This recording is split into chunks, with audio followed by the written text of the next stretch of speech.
Greetings and welcome into Gangrene Manor. I'm your host for the evening, Dr. Gangrene. Now tonight's galloping tale is about a horse jockey named Ronnie Watson. Now Ronnie is an up-and-coming racer who has a good life, a promising career, a beautiful girlfriend, and a best friend and fellow rider named Sam Barry. But unknown to Ronnie, he is about to take an unexpected ride, one that leads directly into the supernatural. Tonight's tale is called Front Runner. I was only 20 years old. I was the scaredest young jockey on that Ohio wheel. Outside of Sam, there was only one person in the whole world I really cared about. It was a girl named Rita. I thought she was quite a girl. Thought you were my girl. I can see you better from here. Barry rides, flyboy, and cap. My, what a famous man. And all the headlines. Sure, the racing form. 2 old fashions and a ginger ale. One of these days. I know, one of these days. You're really gonna win on Flyboy tomorrow, huh? It's a cinch.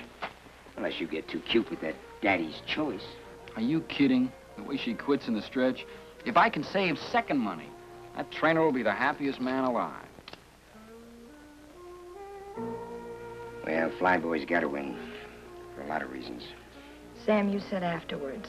So I changed my mind. She's got a right to know. Well, maybe, but...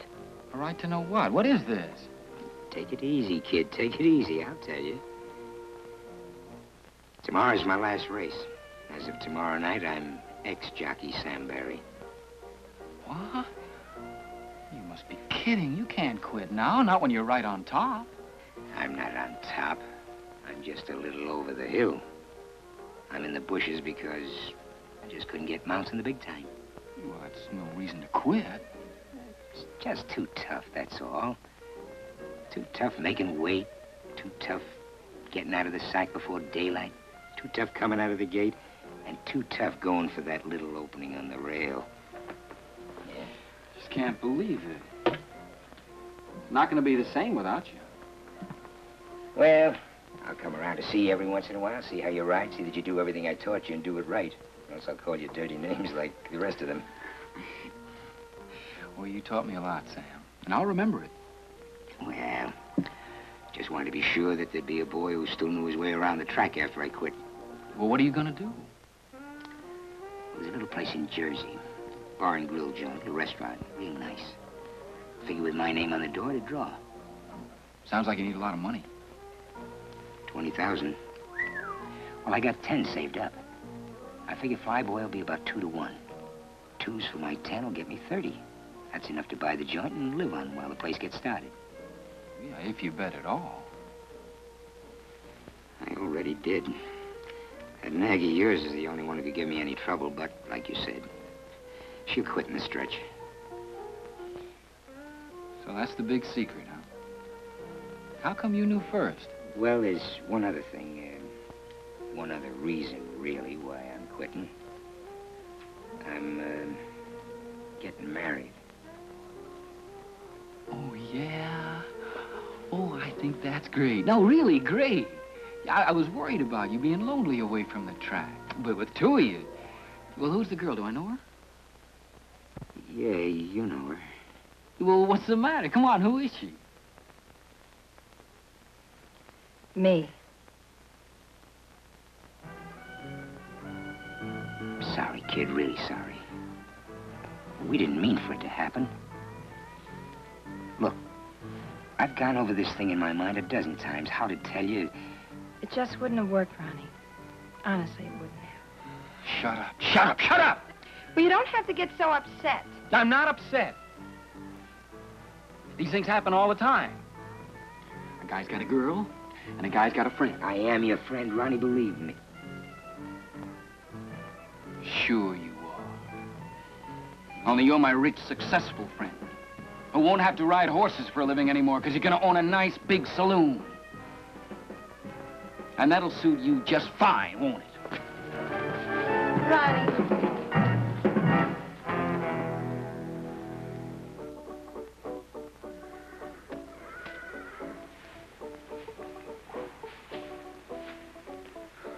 Lying awake all night hadn't cooled me off one bit.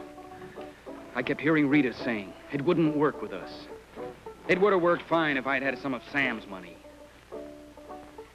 Sam Barry, favored to win on Flyboy. Sam, my friend.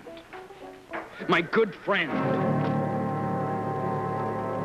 Well, well, well, so Ronnie had his girl stolen by his best friend. Guess he never saw it coming. Matter of fact, I'd say it was no contest. Sam won with flying colors. Shut up, shut up, shut up! Oh, come on, Ronnie. Don't be upset. I'm not upset. Oh, Ronnie, don't be so sensitive. I'm just horsing around. Sure you are. Well, fine then. You just sit and sulk. In the meantime, we'll be back with more Dr. Gangrene Presents after these messages. And that'll suit you just fine, won't it? What was the first horse racing film ever made? Answer after these messages.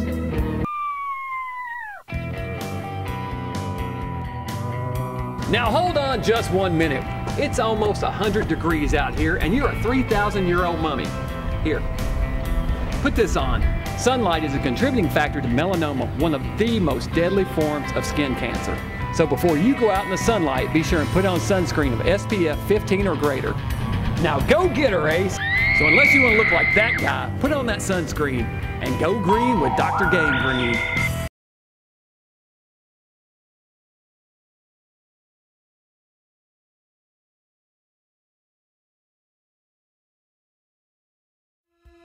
What was the first horse racing film ever made? Answer, The Derby, silent film from 1895. Welcome back to Dr. Gangrene Presents. In the last break, we met horse jockey Ronnie Watson, who was betrayed by his best friend and fellow jockey, Sam Barry. Seems Sam is competing for more than just horse racing. Sam just stole Ronnie's girl as well. Got a good old-fashioned Bermuda love triangle developing. Now off to the races.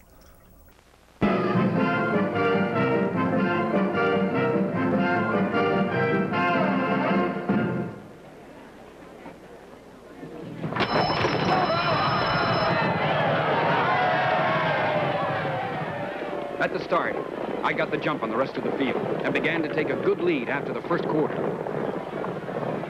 I was out there winging, but we had a long way to go. It was a dry, dusty day. Behind me, there was a cloud of dust.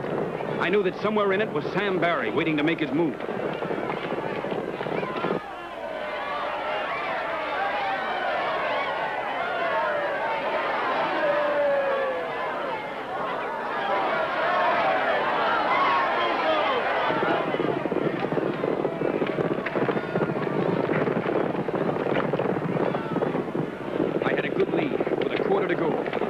Feel the horse starting to shorten stride. I went to the whip at the top of the stretch, but he bore out. I could hear something coming on the inside. I didn't have to look to know it was Sam Barry on Flyboy. And then I saw him begin to make his move on the inside. I still had a strong lead, but Sam on Flyboy was coming at me fast. 100 yards out, and I knew he had me. He yelled something at me. I didn't hear what he yelled. All I heard was him telling me how Rita and he hadn't meant to fall in love.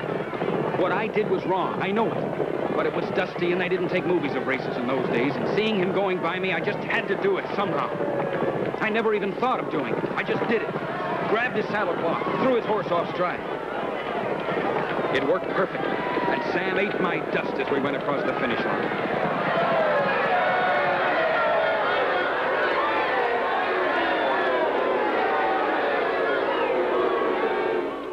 Now, come. You must have seen what happened. Everybody else out there did. Live it out. We've had fouls claimed before. Barry, take off that hat. Barry here says that Watson pulled his saddlecloth in the stretch front. He was clawing at me all the way. You just keep quiet, boy. Watson said he did no such thing. Now, from the 16th pole on, we couldn't see a thing because of the dust. We really don't know what happened. All we know is that one of these boys isn't being exactly candid with us. He's the liar, I tell you. He'd like to pull my tack clean off. Saying don't make it so, Sam. But I see it this way. Both of these boys have got clean records, but Barry's been around a lot longer. I'd be inclined to take his word for it. Against mine with no proof? This isn't exactly a court of law, boy. and something did cause that horse to break stride, I'd vote to take the winner down and put Flyboy first. After all, what reason would Barry have to lie to us? You ask him how much money he's got bet on the race. He's got plenty of reasons. He's got $10,000 worth of reasons. How about that, Barry? That's my business. That's right. You don't have to tell us. We don't have to change those numbers around either. All right, I made a bet, a big one. I made the mistake of telling this louse about it, and he figured that gave him the right to foul me. Because nobody would believe me. You're not going to let him get away with it. Objection is not allowed. Winner stands as is. No! No, no! You dirty double-crosser. You lying scum! I hope you and Rita have a nice honeymoon, Sam. You just wait, kid. Just you wait. Someday it'll happen to you.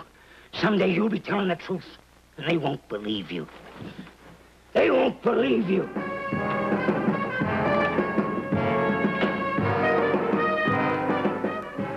I went to the top, all right. After 10 years, I was right up there, including the penthouse. Thanks, Mr. Watson. Ronnie, you were great. I tell you, kid, you were absolutely sensational. Yeah, thanks a lot. You fellas don't mind if I open the windows now, do you? Look, will you be kind of careful when you take the cameras out? You know, this nice furniture here costs a lot of money. Thanks a lot. Walt, do me a favor, will you? If you get a chance, don't get me another one of these things, huh? What's the matter with you, kid? Are you nuts? You know the kind of people he usually interviews? Movie stars, big-shot politicians, scientists. You know what a break this is for a jockey? Look at my hands, Walt. They weren't this bad the first day I won the Derby. Well, I must admit, I was a little shaky myself. Mean what I said about retiring, huh? Well, you might have told me first before telling 20 million strangers. After all, I am your agent. Well, I talked to you about it before. Yeah, but this time you sounded serious. I am serious. Yeah, but why, kid? You're at the top of the heap. What? The whole thing is just, well, it's simply crazy. Walt, you remember a fella named Sam Barry? Sam Barry, sure. He was a pretty good boy. He was the best. You want a blast? Yeah, I'll have a blast. Make it bourbon. And you stick with the ginger ale. I know. Anyway, Sam talked to me once about getting out in time. Yeah? Well, he should have taken his own advice.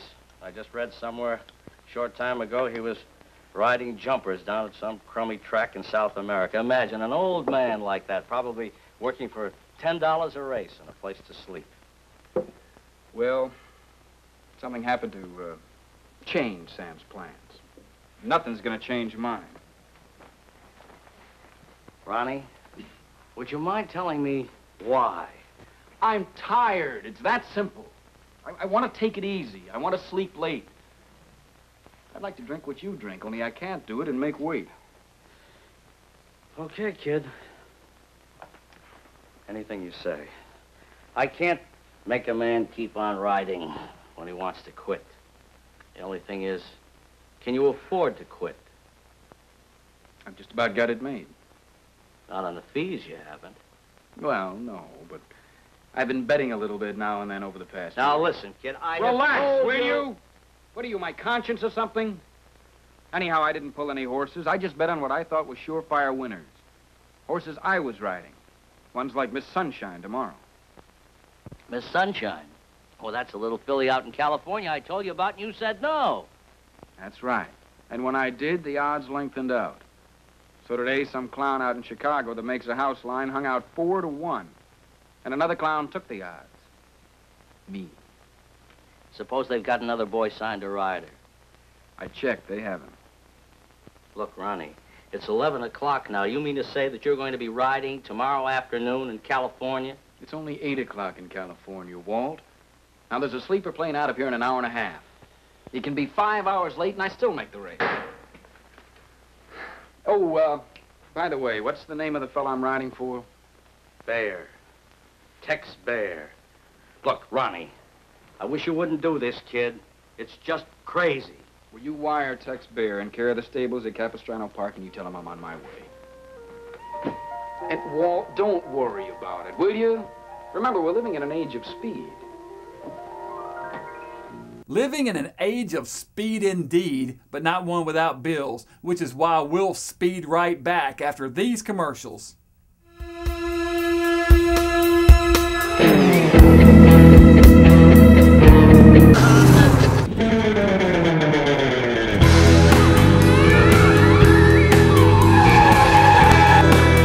Hey, deadhead, don't you know that highway litter is bad for the people of Tennessee, costing taxpayers thousands of dollars each year? Keeping our waste managed helps keep our streets safe and clean for our drivers everywhere. Dr. Gangrene is keeping Tennessee clean. Go green with Dr. Gangrene.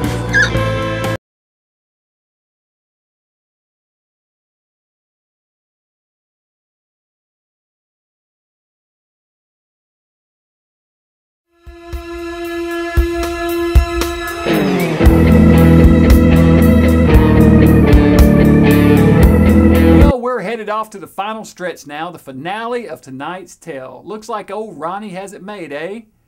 Step right up, ladies and gentlemen, and place your bets. I'll lay 2-to-1 odds that Ronnie has a run-in with the supernatural before everything's said and done. What's that? No takers? You guys know my show all too well. Now off to the races.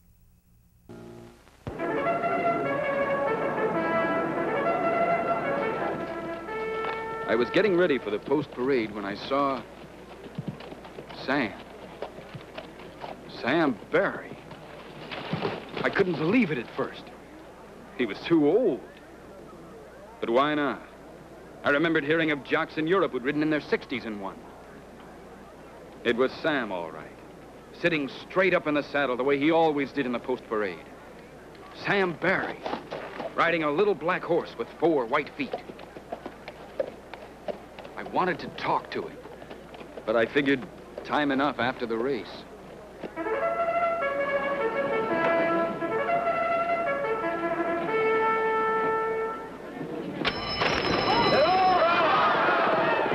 Then the race was on, and there wasn't time to think of anything else.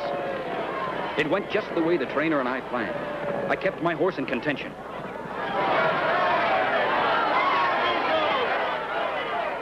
Along the backstretch, the front runner started coming back to me. I had plenty of horse under me as we turned for home. I knew I was going to win it. One horse came up fast. Somehow it didn't come as a surprise that it was the one with the white feet. Sam Barry's horse. Then it happened. He drifted out. I had to pull him up. By the time I got him back to running, it was too late. I finished 4th. 5th, maybe. I don't remember.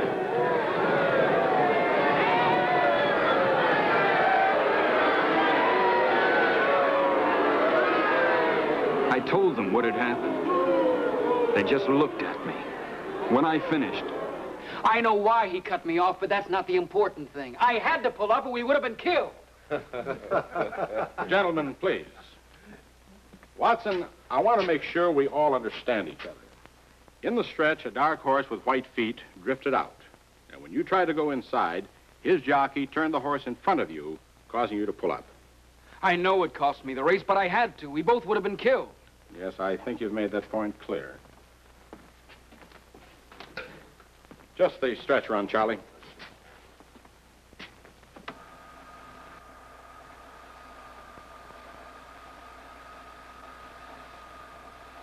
This is the race you just rode, Watson. You see yourself there on Miss Sunshine taking the lead at the top of the stretch. There wasn't any other horse in front of you. Something's wrong. Now there, see? You drift out a little. I had to. There must be some mistake. That's enough. All right, Watson, let's stop kidding ourselves. We've all had our little joke.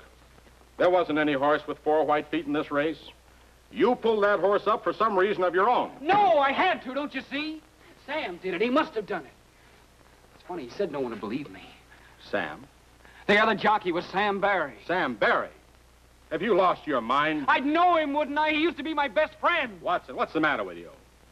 There was an item about him in today's form. He came a long way to cut you off in today's race. What do you mean? Sam Barry was killed in the steeplechase in Uruguay yesterday on a horse called Patas Blancas. White feet. No. No! Yes, Ronnie, it's true. You were cut off in that race by a ghost rider from beyond the grave. Well, it's time for me now to make tracks and ride off into the sunset. So remember, beware who you cross, for sometimes not even death can prevent vengeance from being enacted. Good night, sleep tight, don't let the Betty bugs bite, and watch out for those ghost riders. Stay mad.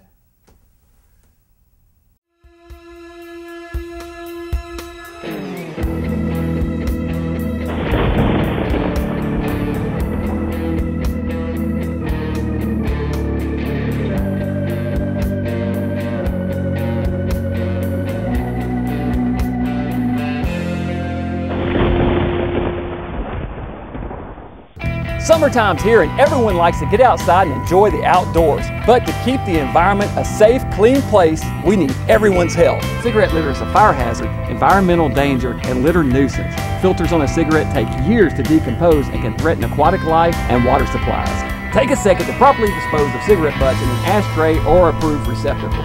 Remember, considerate smokers don't litter. Don't be a bonehead. Dispose of those butts properly. And remember to go green with Dr. Gangrene.